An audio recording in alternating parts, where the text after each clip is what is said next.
Hello friends, welcome back to the channel and welcome to a very exciting video in which I'm going to be reading the top 10 horror books for the GoodReads Choice Awards for 2023.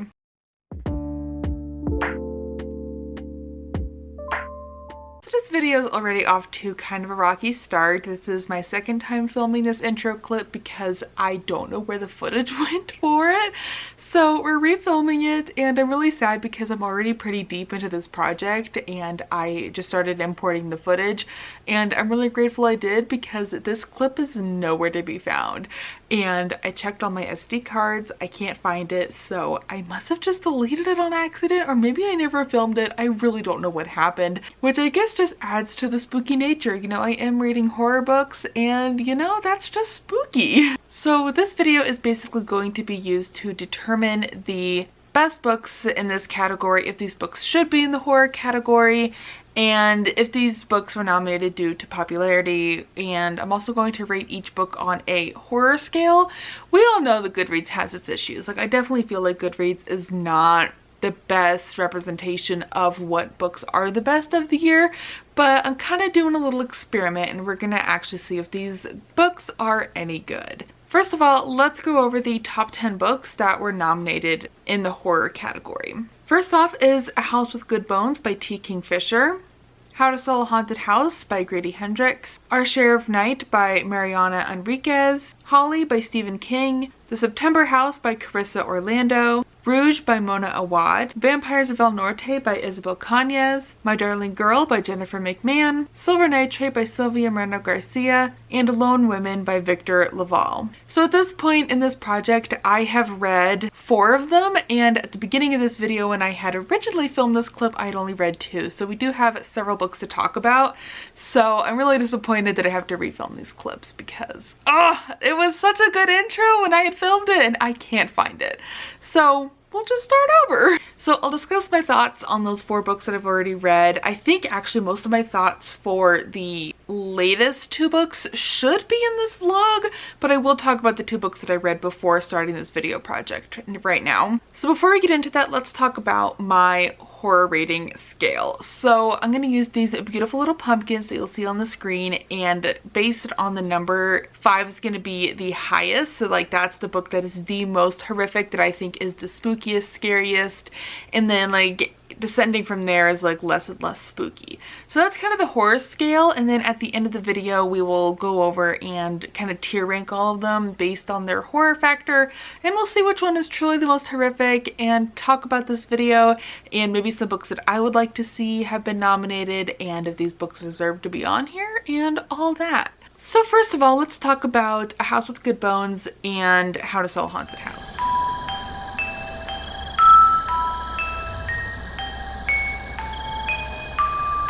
So A House with Good Bones was actually a book that I won an ARC of, and I won an ARC through GoodReads in a giveaway, and I read it in April of 2023, so it's been a real long time since I've read it. So to give you a brief synopsis, we follow our main character Sam, who gets a call from her brother that their mother isn't doing the greatest and that Sam should go visit her, and she was already planning on going to visit her mom and spend some time with her, so she goes out there and is really looking forward to a quiet weekend drinking boxed wine and watching murder mystery shows with her mom. But as soon as she steps into the house, there's just something off, and she realizes that things are just not right. The walls are painted a very stark white, which usually they're just cluttered with artwork and pictures, and her mom is super jumpy at every little thing. And you know, there's vultures flying around the garden. So I remember listening to the audiobook of this and finding it kind of boring, and I also feel like our main character is trying way too hard to be quirky. Like that's all she cared about was like quirky, quirky, quirky. And it just was like, it was really distracting from the story itself. It wasn't very scary, it wasn't very horrific. There was some interesting scenes involving bugs that were a little gross, but I don't remember them being particularly horrifying. So overall, it's a pretty meh book for me. I give it 3 stars. So for A House with Good Bones, using my horror scale, I'd give this a solid 1. It's not horrific at all, it's not scary, and from what I remember, it was not horrific, which granted that was several months ago at this point. So How to Sell a Haunted House. Let's get into it. So this was my in-person book club pick for October. I picked this book and it was definitely a slow build, but once it got creepy, it got pretty creepy. So as a brief synopsis, we follow our main character Louise, who gets a call that nobody wants, and it's that her parents have passed away in a car accident and that she needs to go home and deal with their estate, and unfortunately for her also deal with her brother Mark, who she does not have the best relationship with, and she is flying back to her hometown where she grew up, and she's trying to get this house ready for sale, but you know, maybe some houses don't want to go up for sale, and this childhood house has other plans for Mark and Louise. So there's a real freaky puppet in this book, because their mom like made puppets for like their church and would like do these puppet shows. I hated the voice that the narrator did for this. Like, the puppet voice was real creepy. It was like, no thank you. And I ended up liking this book. Like, I definitely don't think it's my favorite Grady Hendrix, but I didn't hate it. I give it 3 stars, but in terms of the horror factor, I think I'd give it a solid 4. I think it was real creepy and horrific and weird, and also hit really hard with the like familial things that Louise went through. So now I will go through the footage really quick and see if I have any other thoughts that have been saved on my camera about the other 2 books that I've read. So I'm going to check on that now, and I will come back and update you on those books if my thoughts are missing in the footage, and we'll go from there. Okay, I am back just to introduce Lone Women, which is the 3rd book that I am reading for this vlog.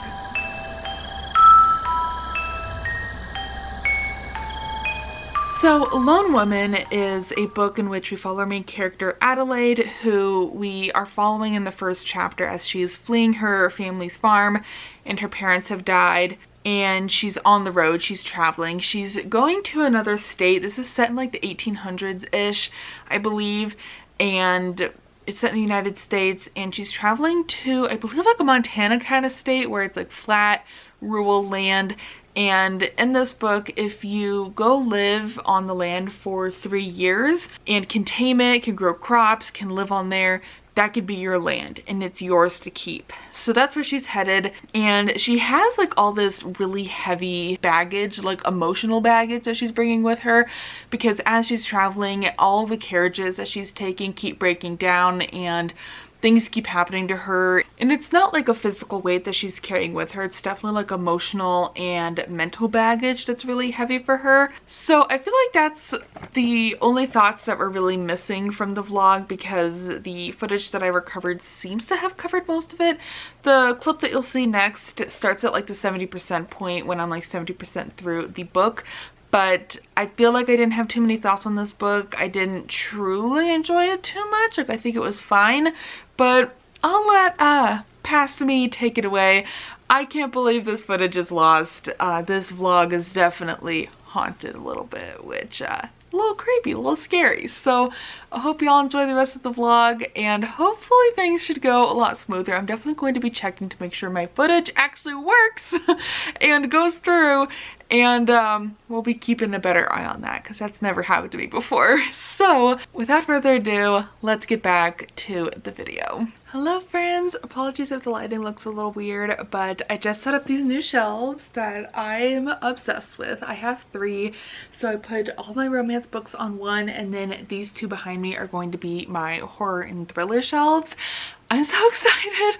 I have so much more room for books, because not that I was exactly running out of room, but I really didn't have that much space for my thriller and horror books, because I am buying a lot more horror books than I used to, so I needed more space. So it took me like an hour to get all 3 set up, and I'm really happy with them. So anyways, this update is for Lone Women. I'm currently like 70% through this book so far, and I'm liking it. I don't know if I would really classify this book as horror for me personally. It's not feeling very horrific. There is this sort of like demon creature that's been introduced, which is interesting, but it's not necessarily horrific to me exactly. And it's also a Western story, which I was not expecting. So we are in like the Wild West, and it's a lot of following our main character Adelaide as she is going through life basically, and kind of rewriting her own story and living off the land, working the land. So it's not a lot of building of tension or anything creepy going on, which doesn't necessitate a horror book. Like, it doesn't have to have that to be a horror book, but it's not feeling very horrific to me. It's very much feeling like a 3-star read. I had some theories as to what this demon thing is that is following Adelaide, but I don't know. I don't know if we're going to get an explanation as to what that thing is.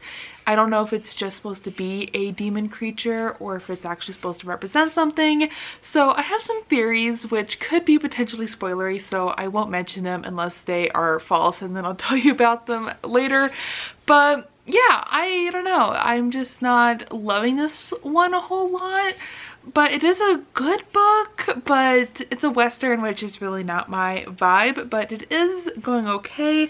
But yeah, that's going to be it for this update. I will update you all tomorrow with my final thoughts on Lone Women. Hello friends, same spot as yesterday, but I have a reading update for you all. I have finished Lone Women, which I finished today. I thought I would because I didn't have too much left, and I liked this book. I think it was good. It definitely was not my favorite that I have read, and I ended up giving it a 3-star rating.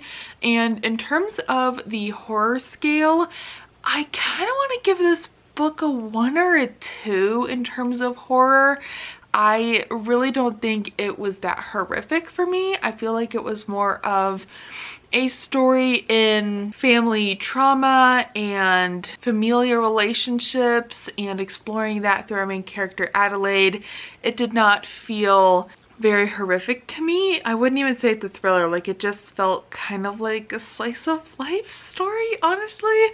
So I think I want to give this book just maybe a 1 on the horror scale. It did not feel horrific to me, but I did like it, but I don't really see how it ended up in the horror section. I feel like it's more of a speculative book with the element of this demon in there, and I just want to go through my notes really quick and see if there's anything I want to mention.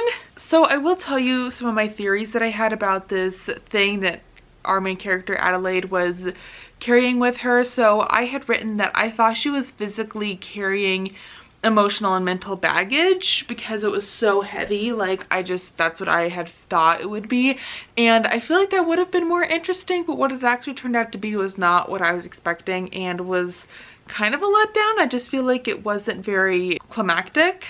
And another thing that I had thought it was a physical manifestation of generational trauma, which again, I think it kind of might have been that a little bit, but at the same time not really. It was just not very horrific to me, and the plot just felt very meandering, as if it can't make up its mind as to where it wants to go. So it was okay. It wasn't my fave, but let's move on to book number 4 for this vlog.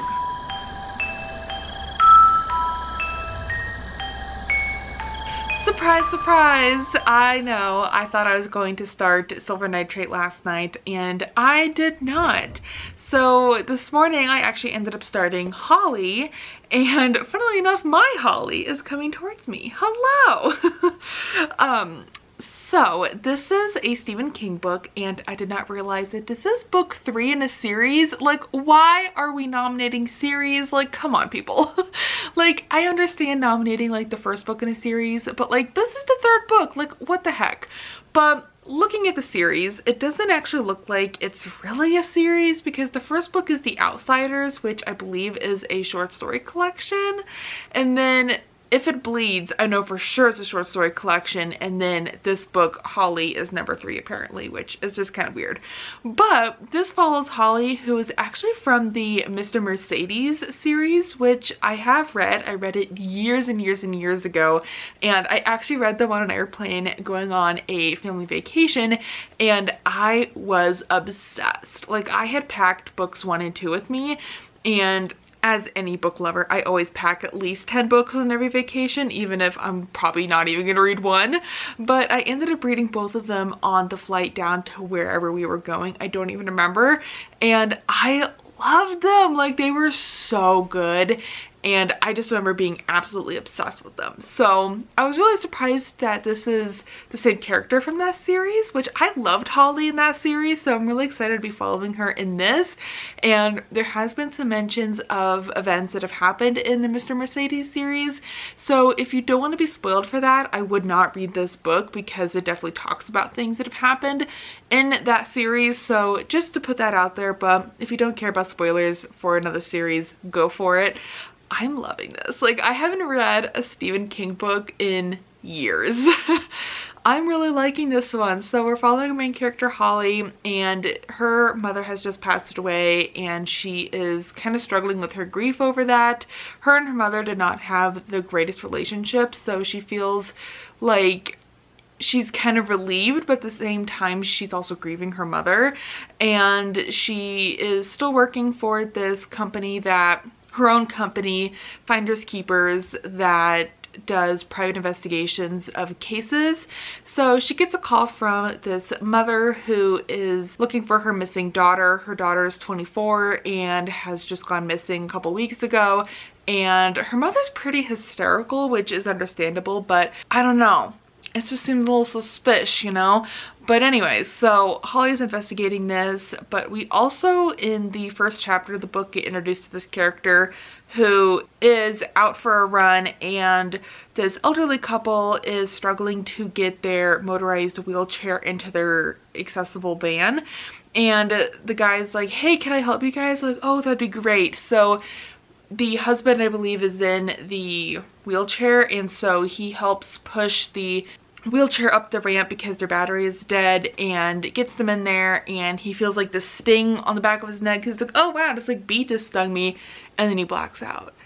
And then we follow him as he wakes up, and he's in their basement, and he's like in a cage, and there's some weird things that happen. I don't want to get further into it than that, but like, that's real suspicious. So in between the chapters of Holly that we follow, we're also getting these chapters of this elderly couple who's in like their 80s, and they are kidnapping several different people, and some of the people they're kidnapping are being mentioned in Holly's chapters. So I feel like it's all going to connect together, and I'm so here for it. Like, I have not read a Stephen King book in such a long time, like I said, and I don't know if it's because I haven't read one in so long that this one is just striking me as being so good, but I'm really invested. So having the greatest time with this, honestly, and I'm really glad I decided to pick this one up next, because this is one of the longer books on the GoodReads Choice Awards picks. So I kind of want to get this one done, and then the longest book, I'm still waiting on a copy from the library, but I may have to purchase it because my library has not pulled it for me yet, and I'm getting a wee nervous that they're not going to. So yeah, my library could be a little bit slow right now because they are renovating, so they have drastically fewer people working, so things take a little bit longer, which is totally fine. But for this video, I do want to get these books done as soon as possible so I can get this video out to you all as soon as possible. But I do want to make this video good quality and a good video and not be rushing it. So we're just gonna take our time, and it's gonna take as long as it's gonna take. That is my new mantra. So I need to update my little journal that I have going with my final thoughts on Lone Women, and then put in my thoughts for Holly. I don't know if I want to start Silver Nitrate tonight. I don't think I will, because I actually realized that Lightfall, the readathon that G is hosting for our like winter event is actually happening this weekend, and that is on my TBR. So I think I might save starting that book until this weekend. So just gonna focus my efforts on Holly and possibly get it done before the readathon. That would be amazing. But Lightfall is so chill, I honestly wouldn't mind if I just packed the entire week of the readathon with GoodReads Choice Awards reads. So that's kind of what I'm thinking, but we'll just see. So I'm going to go, I'm going to update my notebook, and I will let you all know more thoughts on Holly as I go. But I also think it might be easier if I just read one book at a time for this vlog, because how am I supposed to update this if I'm reading two? You know, like I want to give myself space. So we'll just see. I don't know. I haven't done like a themed vlog reading so many books, I don't think ever. So I'm a little confused as to how booktubers do this. Like how do y'all like keep your notes straight on books? Cause your girl doesn't know, but we're doing it. We're doing it. So anywho's, I'm gonna go and I'll chat with y'all later. Hello friends, we're just filming in this spot continuously because I just am too lazy to keep moving the camera. But hello, it is later on in the week, and I actually went and bought a few of the books that I am missing for this video. So I did buy myself a copy of Holly because I'm actually really enjoying this book. Like I think it's so well done, and it's really exploring some very timely things that, I don't know, I just haven't read a Stephen King book in so long. I don't know if that's his normal to explore such nuanced and very politically raw topics. Like he's really like diving deep, and he is really expressing his opinion about a certain president and some things that it's just like, okay, we love to see it, Mr. King.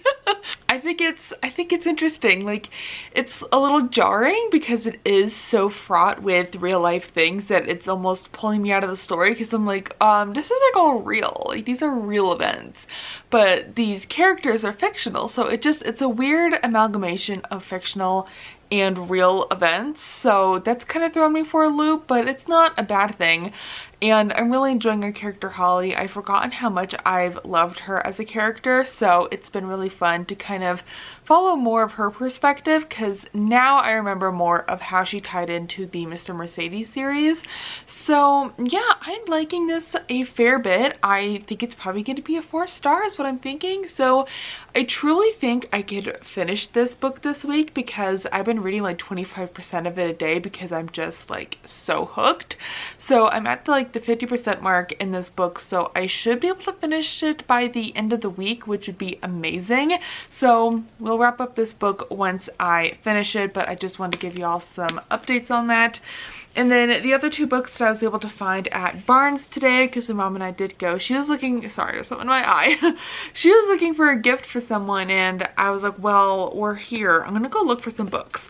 So I was trying to hunt these down, and I did find the September House and My Darling Girl. So I'm just missing Our Share of Night, which the ebook just came in today, and it said it's gonna be like a 6-week wait. So I don't know how they flew through the copies, but really excited that I have my copy of that. So I probably will focus on that one next, possibly because it is a really long book, but at the same time I kind of want to wait for the audiobook. But while we're talking about that, I do want to check real quick to see if there's an audiobook for it on Libro, because I love doing hybrid reads. I love listening to something and reading the physical book. Oh sweet, there is an audiobook, and it is 27 hours 16 minutes. So I may get the audiobook for Our Share of Night, and that may be my next book, because that one is like the longest book of these 10. And I could probably fly through the rest of these pretty quickly. Like Silver Nitrate, Rouge, My Darling Girl, September House, and Vampires of El Norte, I think, are remaining. They're all pretty short. They're under 400 or right around 400 pages, which isn't bad. But Our Share of Night is almost 600. So I may focus on that one next. yeah, I'm really having a fun time doing this video. Like I mentioned, I have always wanted to do this, so I'm really excited. So I will come back with you all in a couple of days once I finished Holly, and we'll go from there. Hello, I guess it's blue time? I don't know why I look so incredibly blue in this clip, but I guess it's the vibe. So just wanted to pop on here and tell y'all that I did finish Holly today, and I gotta say, I really like this book. I kind of had like medium to low expectations for this book because it is Stephen King, and I have no hate against the guy. I just don't always love his work. So I was a little skeptical about this one, but I should have known this was gonna be amazing because it follows one of my absolute favorite characters from the Mr. Mercedes series, and I would definitely recommend reading that series before you dive into this. I read Mr. Mercedes and Finders Keepers years ago, and if you read them back then, I don't think you need to reread them for this, but I truly love this one a lot. I liked it so much more. Like, I gave it 4 stars. I think it was so good, and on the horror scale, I honestly want to give it a 5. It went there with this book, and I was truly like icked out listening to this at work today, and there were some scenes that were very descriptive. Anyways, I liked it a fair bit. I think the audiobook really brought this book to life as well. I quite enjoyed listening to it. So I'm really pleased with this one. So this is our first 5 out of 5 on the horror scale so far, but this is only book 4, I believe. So yeah, we still have several books to go, but that is exciting. So let's chat about book 5 for this vlog.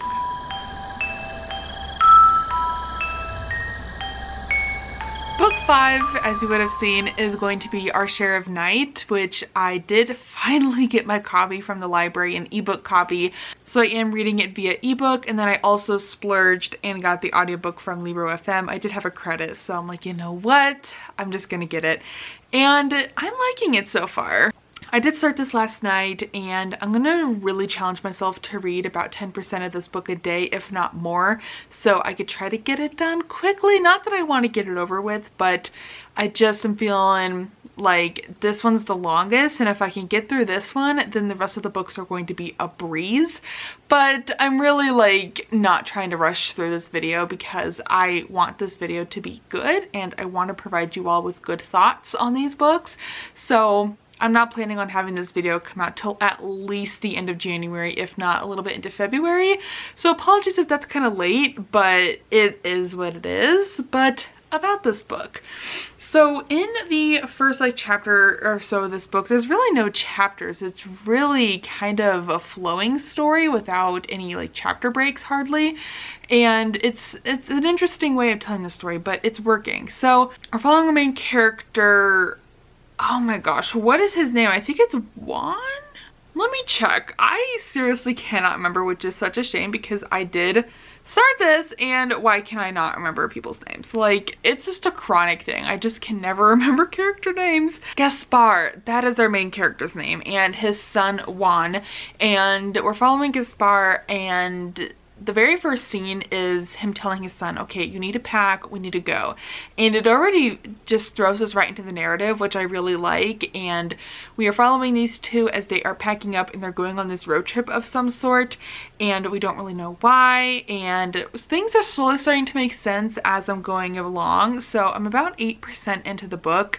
And at this point, it is pretty magical. Like, there is this magical aspect to the story, which I am enjoying, and I'm really curious to learn more about it, and I hope we do. And I believe this sort of magical thing is affecting Gaspar and Juan's life, and it seems to have taken Juan's mother away from him, and Gaspar is very much grieving for his girlfriend or wife. I don't know if they're married, but he's very much grieving her and wants to try to communicate with her. So every day since she's been dead, he's been trying to communicate with her using ashes and other mixtures in there to try to talk to her, but she's not talking to him.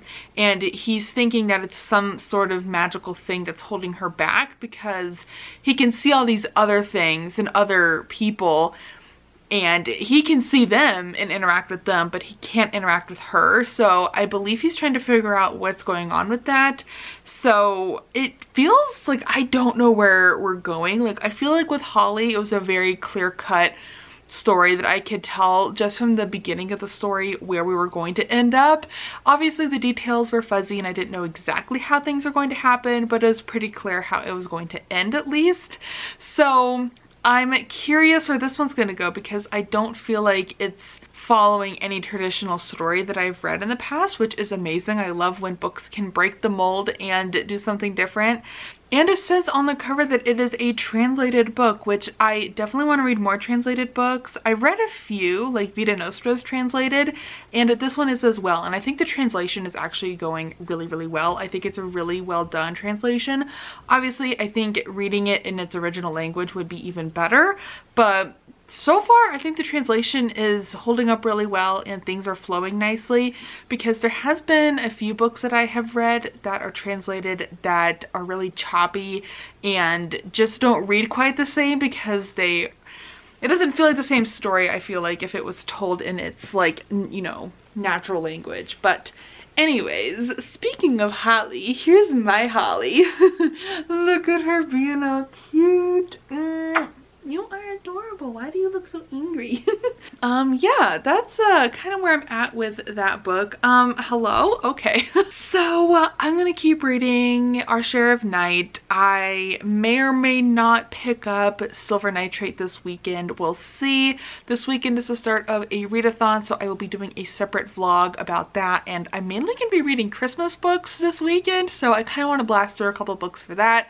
But that'll be in that vlog. You'll have seen that way before this one. And so yeah, I'm just gonna read this one as I have time. So I'm gonna update my journal and start a spread for this book, and then we'll go from there. So I will just keep thoughts about each book within each book's like section in this vlog. Editing me will have a nightmare of a time splicing out the stuff that's for other books if I start double reading them, which I may, because I would like to get through like 2 or 3 more books alongside Our Share of Night this month for this vlog, because I'm really enjoying what I'm reading. Like, I think it's been really fun. I'm just like, I'm so excited about this video that I want to read the books, which is amazing. That's what I want. So I may do that, but we'll just see. So anywho, that's gonna be it for this update, and I will chat with you all when I have more thoughts. So I ended up DNFing Our Share of Night and completely forgot to film a clip about it, so here are my quick thoughts. As I continued reading, I found myself quite bored and not interested in the characters we were following. It also felt like I was going into a reading slump thanks to that book, so instead of forcing myself to keep going, I quit reading it.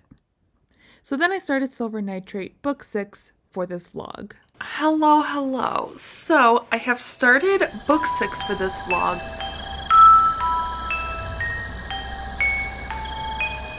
So I have started Silver Nitrate by Sylvia Moreno Garcia. I'm about 30% into this book. I'm on chapter 10 and I'm liking it so far. I think it's a pretty slow start. Like, we're kind of just now getting started on the plot, which is not a bad thing. I don't mind a slower start to a book as long as it pays off in the end. At least that's how I feel. So it's going. The audiobook really helps to kind of propel me along. I feel like I would be struggling to read it physically by itself, but I'm quite liking it. I mean, it feels like a 3-star. Like, it's not like the best thing I've ever read, but I do like the characters that we're following. So we follow Montserrat. I don't think I'm pronouncing that correctly, but we're following her and her childhood best friend, who I cannot remember his name, but they're like best friends. And they find out that there's this really famous movie director who is living at Montserrat's friend's apartment. And so they're both really excited because they both work in the film industry. So Montserrat is a sound editor for movies, mainly like smaller budgeted movies, not like huge ones. And it's all set in Mexico, which is a really interesting setting. And so they go and interview this guy and learn more about his movies. And at the time when he was making movies, they were using film that was made with silver nitrate, which is extremely highly flammable and explosive because of the chemicals that is used to make it. So if you don't treat it properly or handle it correctly, it will explode. So I'm kind of curious if that's true. Like, I'm sure it is. Like, I know Sylvia Moreno Garcia would do her research on that, but just thinking about that, it almost reminds me of using like mercury as makeup, like back in the day when they would use products that had mercury. Sorry, that word is really hard for me to say. Mercury in them, and it was like causing all these like horrible blemishes and like holes in people's faces because they were using such a toxic chemical on their face. So I don't know, that's just like crazy to me. But anyway, it's interesting. I'm curious to see what's going to happen with them talking to this director and possibly, I think that's a jet flying over my house, but that was a terrifying sound. I suddenly hear this like whooshing, but it's like really loud. Yeah, I think that's a F-35 flying over the house. Man, that was freaky. This vlog is just full of freaky little instances, and I swear it's because I'm reading the horror category. If I was reading romance, romantasy, or fantasy, I bet you this wouldn't be happening. But anyways, so I don't even know what I was saying. I guess I was just talking about silver nitrate, and I'm so distracted I can't remember at all what I was saying. But anyways, it's going well. Like I mentioned, it's not like the best thing I've ever read. It's definitely not my favorite book by this author. And oh my gosh, this is getting louder. Would you please stop? I'm trying to film. That is so loud. That's unusual for them to be flying so late at night. Usually they're flying like during the day. This is weird. I hope everything's okay and they're like doing a practice run or whatever. But anyways, the distraction is just ridiculous today. So anywho, it's going fine. Not loving it. I am slowly losing hope for liking these books in this vlog because so far there's only been one book that I have like really liked, and that's Holly. But the other books, I don't know, they're fine. And I really feel like that is paramount of the GoodReads Choice Awards. Like, their books are just extremely mediocre, and I don't understand how some of these books got picked. I know it's just a popularity contest and it's not really representative of the books that have been published that year that are the best. Like, look at Fourth Wing. That book won the GoodReads Choice Awards, and obviously it's just a popularity thing. Like, people just voted on it because it's popular and because people read it, because of book talk, which I kind of hate book talk, but that's a topic for another day. And I don't know, I kind of hate the GoodReads Choice Awards. Every year I just kind of like, yeah, whatever, I'll just vote for whatever I read. And I don't know, I kind of hate them. And I really hate that they got rid of the graphic novel category. I love that category. Even if I didn't always vote, I always like to see what got nominated because I would always find things that I wanted to read. And they got rid of that. I'm like, no. If you're gonna add romantasy or whatever you want to call it, you need to keep everything else. Like, you can add a category. Why get rid of a bunch of things? So, hated that. But anywho, so I'm going to go and read a little bit more, also get ready for bed, and maybe take like a really hot shower because I am freezing to death. And I'll chat with y'all in a couple days or whatever when I have finished Silver Nitrate. Hello. So I have made progress on Silver Nitrate. I have, I think, like 2 or 3 hours left of this audiobook, so I definitely will be getting it done pretty soon. It's going good.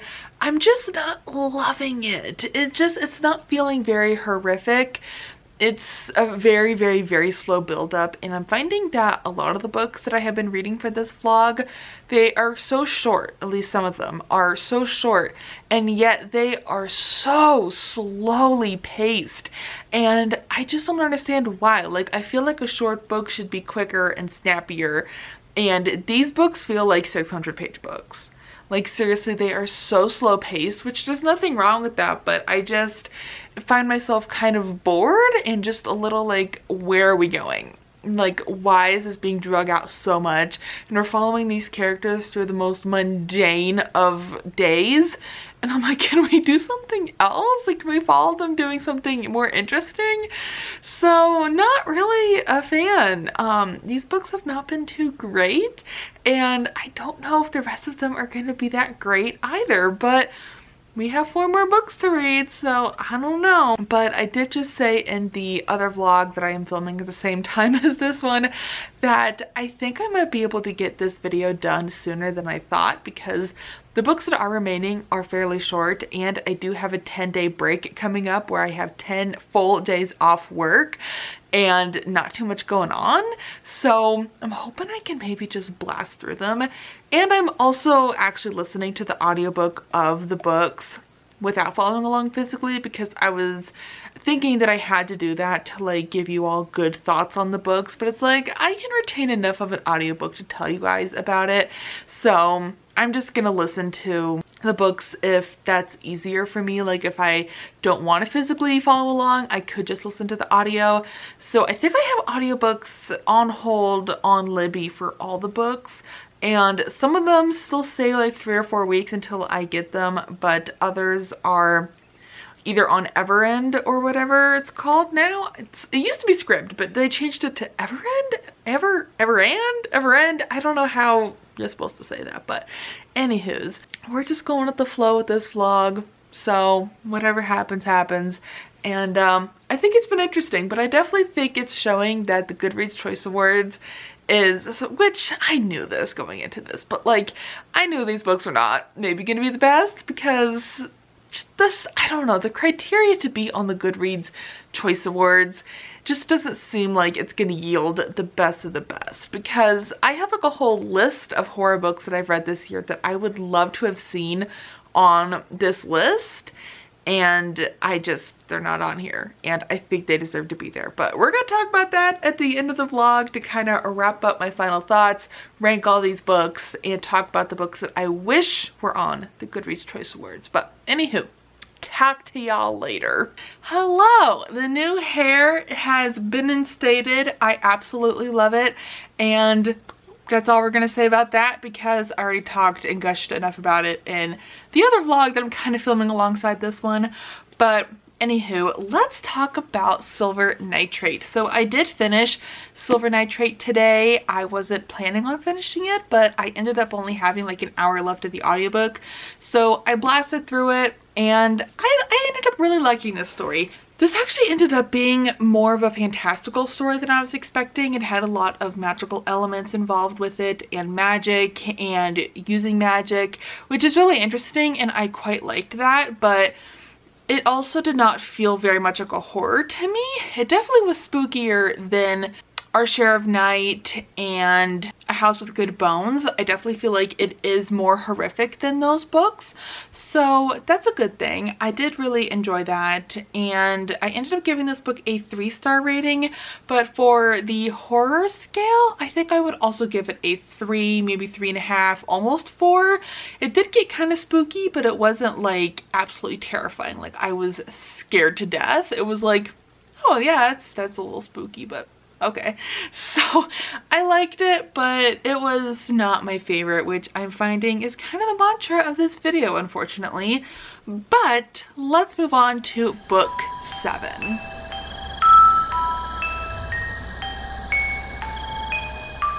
So looking at the last 4 books that I need to read for this vlog, I don't really know which one I want to go with. I did look at which one is the shortest, and the shortest book is My Darling Girl by Jennifer McMahon, and the audiobook is available on Everend, whatever the heck it's called. So I'm kind of leaning towards this one, because this one is not fantastical, and I'm kind of not in a fantastical mood right now. And I feel like, from what I've heard, Rouge and Vampires of El Norte are a little fantastical. September House, I don't know like nothing about, so I kind of want to go with My Darling Girl. So the only thing I know is that this is a psychological thriller. Interesting, this is set around the holidays, which parts of Silver Nitrate were also set around the holidays, which I just find really interesting. But Anyways, I think this is going to be book 7, so I will start this tonight, see how it goes. If I'm not interested in it, I might pick something else up, but this is the shortest, so I might go for this one to kind of, you know, propel me along, because I'm bound and determined to get this vlog done by the end of the year so I can get it up by like January-ish. And with a 10-day break I have coming up, I think that's going to be completely possible, because this is all I want to read for the rest of the year. And that's exciting. Like, we can do this. We can do this, besties. Hello. So I haven't chatted much about My Darling Girl, so let's do so. So I am currently 83 pages in. This book does read really quickly when I do have the time to read, which honestly haven't had too much time to read this week. But I kind of wanted to introduce this book a little bit more and talk more about what it's about. So in this book we follow our main character, Allison, and she has a husband and 2 kids and lives kind of like in this farmhouse kind of house. And she's really into art. She loves art. She makes her living off of creating art. And in the first chapter, I think it's the first chapter, it starts off 37 years ago, and we're following our main character as she has this strange encounter with her mother, and it's just really weird, and it kind of gives us a glimpse into their relationship. It's definitely not the best. They definitely have their issues, and her mother was not a very good parent to her. She was really awful. Like, she would get into these drunk periods where she was just constantly intoxicated and would harm her and her brother, like physically, mentally, emotionally, all of that.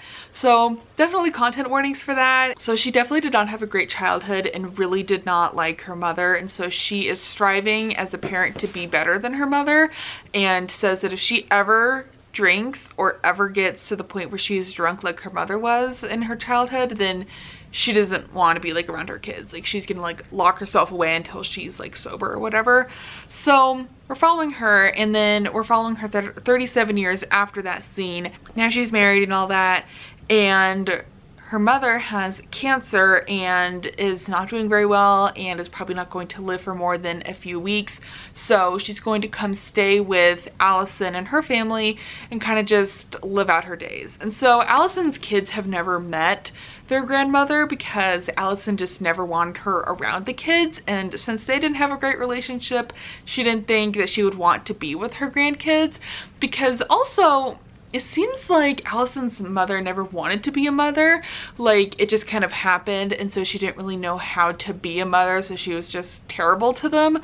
So I feel like that's really interesting, and I feel like, honestly, motherhood is such an interesting topic that I see discussed so often in horror books. Like, I'm thinking of Just Like Mother. That's the only one I'm thinking of. But, you know, I feel like it's a really common topic to talk about in horror, because I don't know, the mother-daughter relationship can have its very horrific effects and horrific aspects, and I just think it's interesting to explore that through a horror book.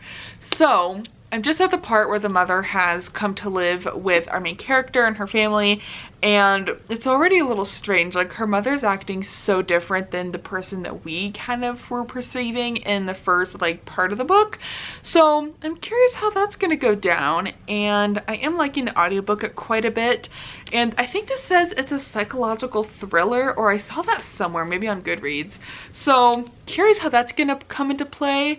So I'm kind of thinking, like, every time I see a book pitched as a psychological thriller, I'm thinking that the main character, the person that we're following, because this is told in first person, I think. Yes, it is. I always think that the first person perspective is someone that we should not trust. So I'm a little leery to trust everything that our main character is saying, but I'm not sure if my suspicions are true or false. Like, I just am suspect of everyone. Like, I just assume everybody is untrustworthy. So anywho, gonna continue with this. I think I'll update you all when I finish it, unless there's something crazy that happens in the next like 200-ish pages. But I think I'll just update y'all when it's done, because I don't want to keep just saying, yeah, it's good, or it's bad, or whatever. Like, we're just gonna kind of keep my thoughts concise and really only update if there's something like to actually update on. But wanted to give you all a synopsis on this because I don't think I have. So I'm gonna continue with this and I will let y'all know how it goes. Hello friends. So I have finished My Darling Girl. My bookmark is still in it, so let me take that out. But I just finished listening to this and honestly, it was fine. There is an aspect of paranormalness to the story, which I thought was interesting, but I didn't really like it. Like, I thought it was kind of predictable because we follow some characters that I feel like we are supposed to dislike, but it's really easy to realize, you know, they're not a bad person. Like, as it goes on, it's like, well, it's too obvious for it to be them. It has to be something else. And it was just like, it was fine. So, gave this a 3-star.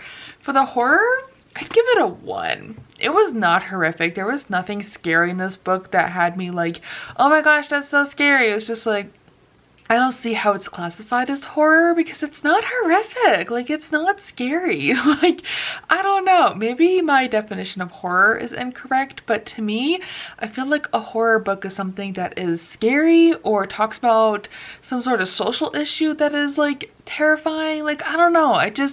Some of these books just don't feel like horror books. They just don't. So that is another book down. So we just have 3 more to go, people. We're almost done and I'm really excited. Like, this video has been really fun to make, but these books are so mid that I kind of just don't want to read them. But I'm bound and determined. We just got 3 more. Like, if I had like 6 more, I would maybe just stop this video. But come on, we can do 3. That's really easy. So let's introduce book 7.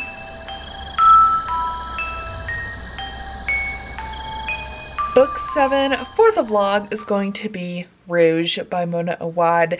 This is the last book that I have an audiobook for, and the last 2 I don't currently have audiobooks for. They are on hold at the library, so I really hope to get those soon. So I'll be starting this one tonight. I've heard it's pretty like dreamy and hard to tell when things are reality or not, which I really don't like that in stories.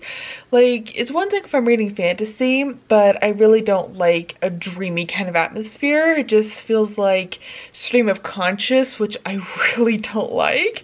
So we'll see how this goes if I have another DNF for this vlog, because I'm 100% team DNF, even if I'm doing a themed vlog. Like, we're DNFing things. If it's put me in a reading slump, get out of here. So I'll start this tonight and I'll give you all my initial thoughts tomorrow or at some point. And yeah, we'll see how this one goes. Hello, it has been ages, it feels like, since I've updated this vlog, and I also look bald, but it's just the mood, we're working with it. So I am reading Rouge, and I have it with me over here. So I am currently 113 pages into it and not liking it. So we've been introduced to our main character. Let me actually get more comfortable and then we'll talk about this book. Okay, I guess we're sitting on the floor. So we've been introduced to our main character, who I of course do not remember her name, but she has just found out that her mother has recently died, and she has gone to her funeral and is now in charge of packing up her house and getting her house for sale. And honestly, it's giving me deja vu a little bit of another book I read in this vlog, which actually reminds me of several. It reminds me of How to Sell a Haunted House and My Darling Girl a little bit. Like, they both are dealing with parents and as they get older and things. So I just feel like that's a really interesting topic that keeps getting explored in these books. So that's where we're at, but I am just not jiving with the writing style. It's very dreamy and very out of sync with reality. It's very disorienting, and I really don't like that. I really don't like dreamy books, I guess, if you want to call it that, where I just don't know what's reality or what's not happening, and it's so confusing and I really don't like it. So I'm really struggling to keep reading it. So I'm gonna give it a little bit longer and then I'm just gonna cut the cord and stop reading it. But I'm also listening to the audiobook on Spotify, which is a new feature for their premium members. You have 15 hours a month to listen to an audiobook.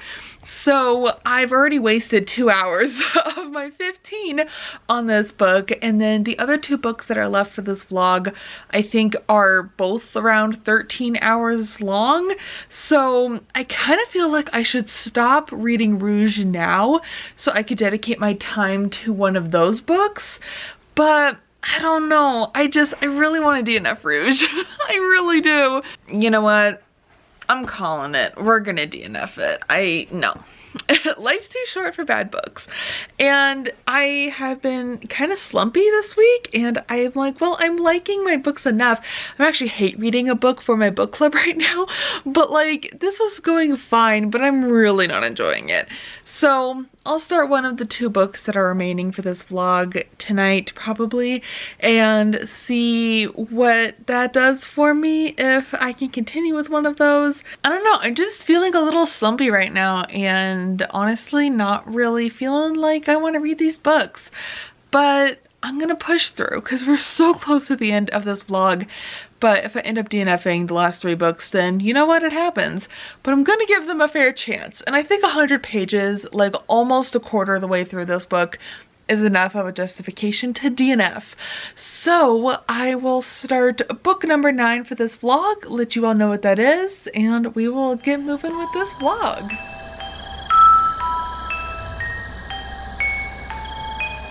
Hello! Wow, this background is so incredibly dark. Sorry, but it's been a while. I have not talked to this vlog in what feels like decades. So I'm still reading Vampires of El Norte and having the greatest time with it. And also, before I get too much into this clip, I am having some dental issues right now, and it's making it kind of hard to talk. So if I'm talking weird, or if my face looks weird, or whatever, just having an issue with a tooth, and it really hurts, and it's just it's really bothersome. So anywho, just want to throw that out there. But 124 pages into Vampires of El Norte, and absolutely loving it. The pining in this book is to die for. It's so good. Like, I love a good pining moment, and this book is truly embracing that. I'm loving it so much, and I am really interested in how the vampires are done in this book. I think it's a really interesting twist on vampires. There's not like literal vampires in this story. The vampires are the colonists who are taking over the land that Nena and her family live on, and so her and her family are going to take back what is rightfully theirs. So they are going to like the borderlands, I believe, or like the border of Mexico and wherever, and they're going to fight for their rightful land. And that's kind of where we're at right now, and like they're in the planning stages of that, and it's just so well done. But there is some sort of like supernaturalness going on, because at the beginning of the story there's this creature that attacks Nena, and her best friend Nestor witnesses it and believes that she's dead. So he runs away because he can't face the idea that she is dead and he's living in a world without her. And so years go by. It's been like 9 years, and Nestor is being summoned back to come help their family get rid of these vampires taking over the land. And so he is going to join them, and he finds out that Nena is still alive. And oh my gosh, the pining. Nina is not the forgiving type, which like I love that. Like, she's not like, oh my gosh, I missed you, where have you been? And like she immediately forgives him. No, she is not happy that Nestor just ran away, and she hasn't seen him in like 9 years and has been worried sick about him, but she doesn't want him to know that, of course. So I'm just having the greatest time. Like, it is so good. It is so good. And I did also start the last book for this vlog as well, but I'm almost done with it and I feel like I just want to wait and give my thoughts for that book once I'm done with Vampires of El Norte. So I'm keeping good notes on my thoughts on that book, so I will just save my thoughts for when this one's done, because I imagine I could get this book done in a few more days. I'm officially on winter break for the next 10 days and I'm going to use every single minute to my advantage to get as much as I can done and read and relax and simply just do whatever I want. That is the plan. I'll update you probably when I'm close to done or done with this book.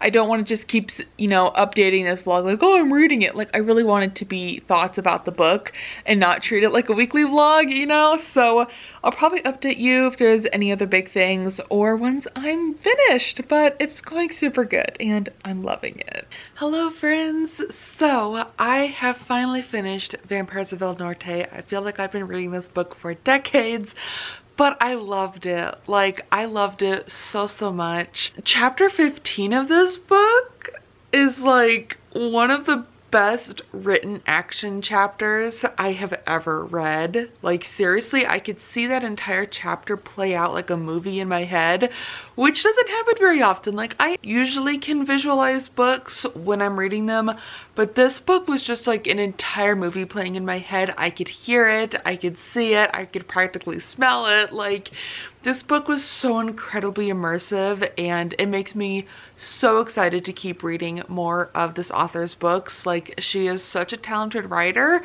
and the pining in this book is immaculate. I really feel like the romance is super strong in this in a really positive way. I think it is absolutely perfectly done and I'm obsessed with how well it is. If this author ever wrote a romance book, we're done for, because it's gonna be so good.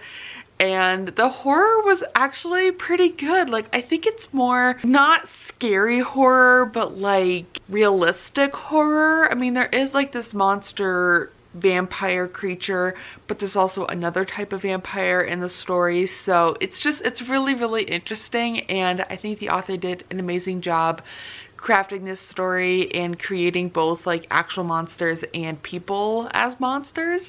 So I think for the horror rating, I'd give it a 3. I don't think it's particularly horrific. It's not like super horrific, but it's so good though. The story though is a 4-star read for me. It was absolutely incredible and I would highly recommend. Like, this was so good. So I have also finished the final book for this vlog, so let's get into it.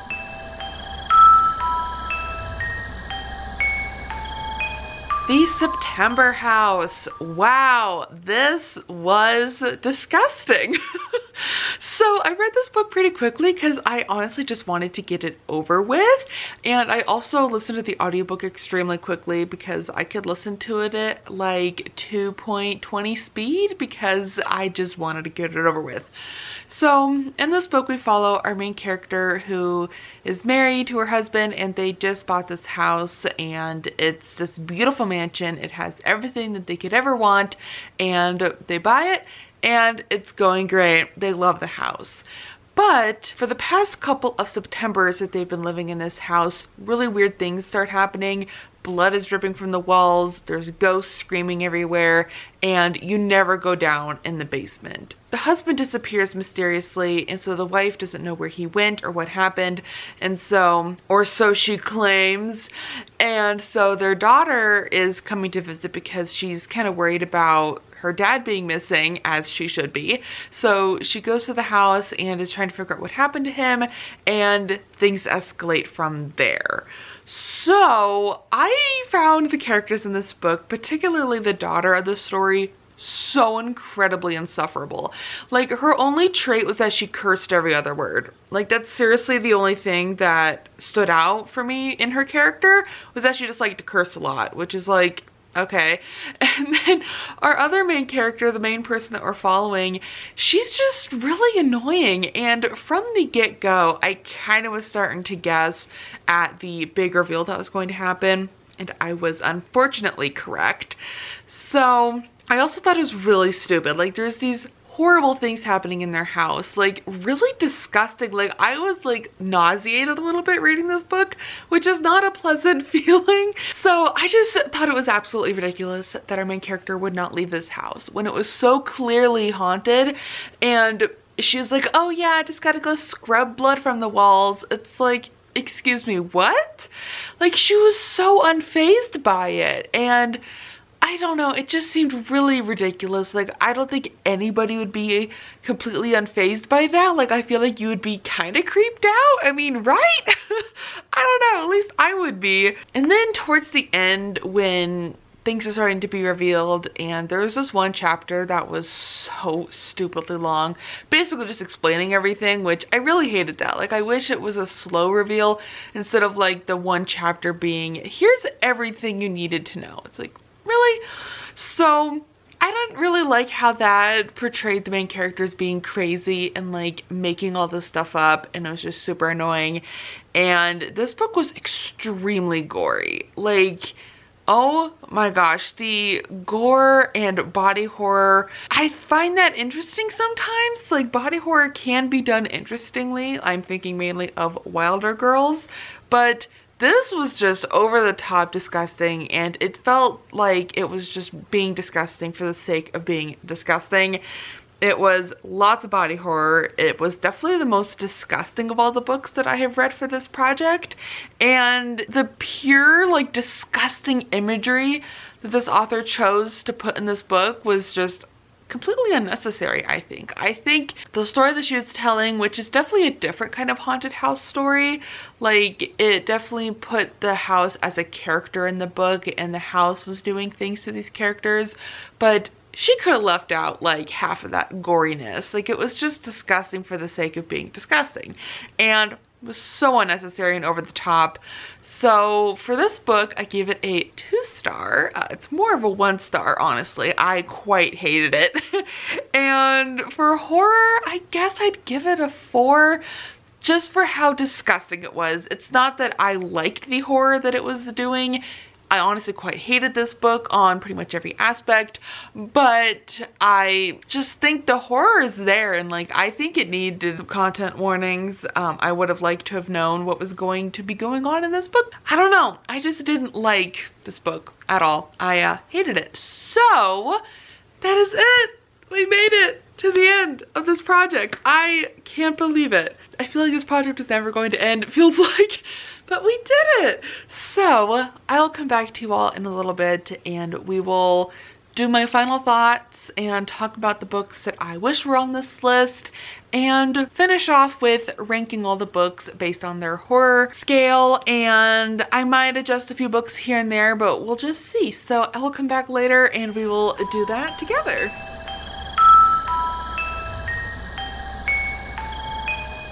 Hello. We are at the end of this vlog at last. It's been several hours since I filmed my final clip for this vlog, but we're gonna wrap it all up now. So let me get screen recording and we'll dive in. Okay, hopefully you are seeing a little tiny me in the corner of somewhere, and you're seeing the horror scale ranking on the screen. So here's the books and here's the horror scale that I created. So I went back and kind of zoomed through the video really quick to kind of make sure I'm getting things correct. So, A House with Good Bones. I gave this book a 1 on the horror scale, and I still think that holds true because that book was not scary at all. And next up is How to Sell a Haunted House. I gave that one a 4. No, that seems a little high. Lone Women is next. That is a 1. That book was not scary at all. Holly, I gave 5. I don't know about that. But we'll put it up there and then I'll reevaluate. And then we have Our Share of Night, which I DNF'd, so we're just gonna leave it over here. Silver Nitrate, I gave a 3. I think that holds up.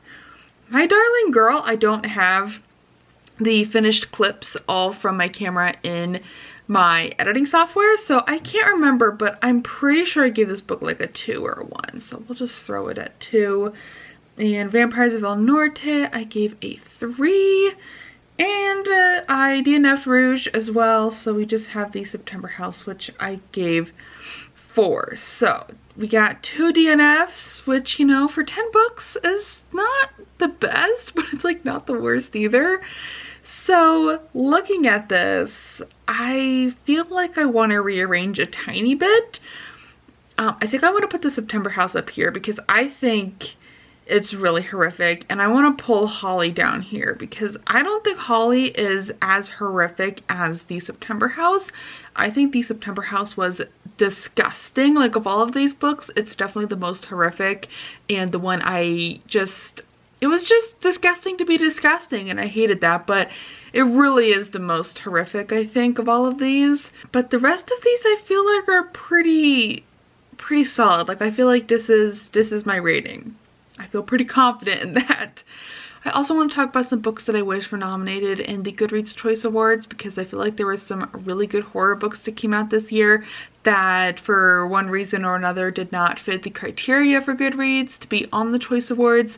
So let's talk about it. So I have 4 books on my list that I wish were on the GoodReads Choice Awards list.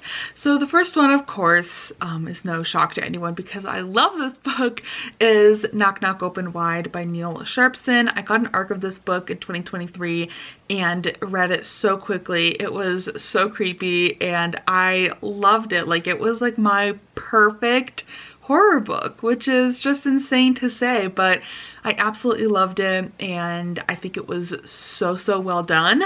So that one I really wish made it on the list, and it's so underhyped. Like, I have only seen a few people talk about this book and I feel like more people need to talk about it because it's so good and it's so scary. For the first time ever of me being on YouTube, my SD card was full. Like, that is how much footage I have been filming between a couple different videos, which is crazy. I misplaced one of my SD cards. I don't know where it went, so we're using this little itty bitty 32 gigabyte one because I don't know where my other big one went. But anyways, so let's get back into talking about what I was talking about. So Knock Knock Open Wide, amazing. And then in November, I recently read Last to Leave the Room by Kate Starling, and I loved this book. It was so good, and it was such a feeling of dread the entire book with the way this author wrote this story, which I really like that in horror, and I think it was done so well in this, and I truly enjoyed it so much. It was creepy, it had some LGBTQ plus representation in it, and it was just real good. Y'all need to read that. Another really good one was Out There Screaming. I have no clue why this didn't make it to the GoodReads Choice Awards because this was so good. Like, this is truly the best short story collection I have ever read, ever. I think every story was so strong, and almost every story I wanted to have a full-length book for it, which is very rare for me. That doesn't happen very often when I read short story collections. There's always so many that I just would never want to read more of, but I loved almost every single story in here. It was so good. I'm really shocked that one didn't make it. And lastly, we have Monstrilio. I did read this for the Literally Dead book club earlier in the year and devoured it in like a day or a day and a half. It was so good and I just couldn't stop reading it, and it was a really sad horror. Like, I feel like it wasn't like too horrific, but I feel like it was a really sad story of grief and the horror of grief almost, if you will, but it was so well done, and again, underhyped, underrated. It was really good. So we made it to the end of this project, you guys. I'm really happy to have completed this project. Towards the midpoint of this video, I'm like, I really just want to scrap it. Like, I don't want to read these books anymore, and like, I feel like this video is going against what I was saying in a couple videos back, where like, I'm not gonna put pressure on myself and we're just gonna read whatever, and then I decide to do the GoodReads Choice Awards video and I'm like pressuring myself to read like 8 books. But it was really fun and I got it done way ahead of schedule, so I think this video will be coming out sooner than I had planned, which is even better. So I hope you all enjoyed this video. If you read any of these books, let me know your thoughts on them, as I would love to know, and let me know your thoughts on the GoodReads Choice Awards because there there is a lot of contention about the Goodreads Choice Awards, and I'd be curious to hear your thoughts. So thank you again for watching, and I will see you all in another video soon. Goodbye!